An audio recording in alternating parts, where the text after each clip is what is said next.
আসসালামু আলাইকুম রহমতুল্লাহ। আমার হাতে এখন যে ফোনটি দেখতে পাচ্ছেন এটা হচ্ছে স্যামসাং A10 মডেল। তো এই ফোনটার প্রবলেম হচ্ছে ফেক চার্জিং। তো এই ফোনটা স্মার্ট চার্জারে 0.6 অ্যাম্পিয়ার পর্যন্ত নেয়, কিন্তু এই ফোনটাতে চার্জ শো করে না। তো আমরা আজকে হচ্ছে এটার step by step fake charging যে প্রবলেমটা আছে এটা আমরা সলভ করব এবং কি আপনাদেরকেও দেখাবো ইনশাল্লাহ। এখন আমরা আমাদের যে চার্জারের কেবল আছে এটা কানেক্ট করে নিলাম। তো এখানে দেখতে পাচ্ছেন যে কানেক্ট করার পরে কোনো কিন্তু সিগন্যাল আসতেছে না চার্জিং এর। কিন্তু আমাদের স্মার্ট চার্জারে যদি এখানে দেখাই, এই যে 0.6 নিচ্ছে, 0.6 এসে আবার চলে যাচ্ছে, আবার আসতেছে। ঠিক আছে, আমরা এখন একটু দেখবো সেটটা ওপেন করলে আহ, কত নেয় স্মার্ট চার্জারে এবং কি আমাদের ফোনে চার্জটা শু করে কিনা। আমরা এখন ফোনটা অন করব। আমরা এখন ফোনটা অন করছি, দেখা যাক আমাদের ফোনটা ফুল চালু হলে আমরা বুঝতে পারবো যে আমাদের চার্জিং এর যে লোগোটা আছে এটা শো করে কিনা। এই যে দেখেন এখানে আমাদের যে চার্জিং এর যে লোগোটা এখানে আসার কথা এটা কিন্তু আসতেছে না। হ্যাঁ, তো এখানে কিন্তু 42% চার্জ আছে কিন্তু লোগো আসতেছে না। তো এটা হচ্ছে চার্জ শো করতেছে না। আর এখানে যদি আমি স্মার্ট চার্জারে দেখাই তাহলে দেখেন যে 0.6 অ্যাম্পিয়ার পর্যন্ত নিচ্ছে। তো আমরা আজকে এই প্রবলেমটা আমরা আজকে সলিউশন করবো ইনশাল্লাহ, স্টেপ বাই স্টেপ।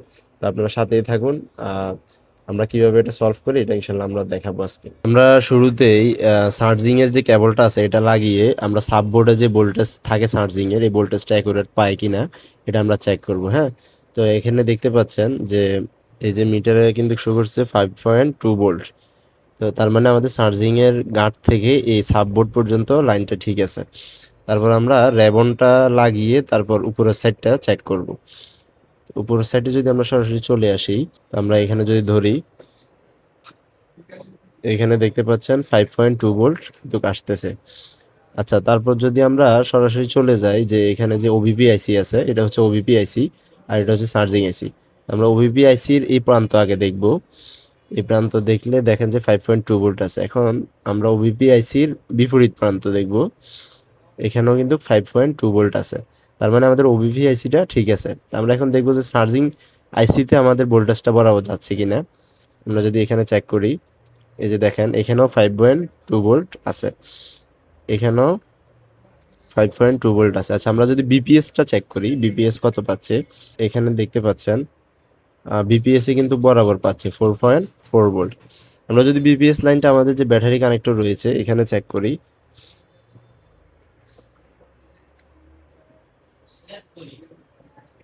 এখানে দেখতে পাচ্ছেন যে 4.3 ভোল্ট, 4 ভোল্ট রয়েছে। তার মানে আমাদের বিপিএস ঠিক আছে।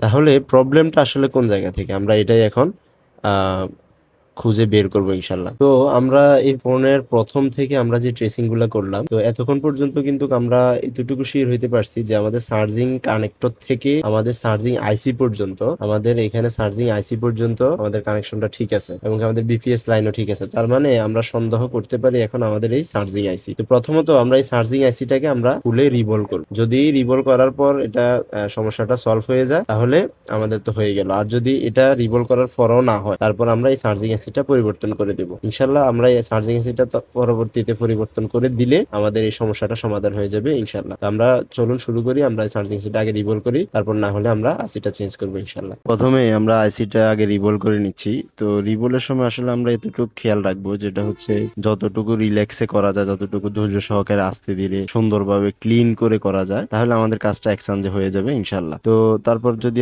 এই রিভলটা করার পর যদি না হয় তাহলে আমরা নতুন একটা আইসি লাগাবো। তো আশা করি আমাদের যে প্রবলেম, এই প্রবলেমটা সলিউশন হয়ে যাবে। আমরা এই প্রবলেমটা ফাইন্ড আউট করার পর যতটুকু আমরা ডায়াগনোসিস করছি, তো আলহামদুলিল্লাহ আমরা এতটুকু শিওর হতে পারছি যে এটা চার্জিং আইসি থেকেই প্রবলেম। তো আমাদের আসলে কাজ করাচ্ছেও আগে বুঝতে হবে যে কাজটা কোন জায়গায় করতে। যদি আমরা এটা ইনশিওর করতে পারি তাহলে ইনশাল্লাহ আমাদের প্রত্যেকটা কাজ ইজি হয়ে যাবে। তো আমরা আসলে আগে ডায়াগনোসিসটা ভালোভাবে করতে হবে যাতে আমরা সঠিক জায়গায় কাজটা করতে পারি। তো আপনারা অলরেডি দেখতে পারতেছেন যে আমরা আইসিটা অলরেডি রিভলভ করে আবার লাগানো প্রায় শেষ। এখন আমরা নতুন করে চেক দিচ্ছি, চার্জিং লোগোটা আসছে কিন্তু পুরা আসতেছে না। তো এখন আমরা আবার আইসিটা খুলে ফেলবো এবং নতুন একটা আইসি আমরা এখানে আবার লাগাবো। তো যদি নতুন আইসিটা আমরা লাগাই তারপর ইনশাল্লাহ আশা করি আমরা দেখবো যে আমাদের প্রবলেমটা সলিউশন হয় কিনা। যদি হয়ে যায় তাহলে তো আলহামদুলিল্লাহ, না হলে আমরা কিন্তু পরবর্তীতে অন্যান্য স্টেপ গুলা চেক করবো। তো অলরেডি দেখতে পাচ্ছেন যে আমরা কিন্তু নতুন আইসিটা প্রায় লাগিয়ে ফেলছি, প্রায় লাগানোর শেষ পর্যায়ে। তো ইনশাল্লাহ আমরা এটা একটু ওয়াশ করে নিলাম।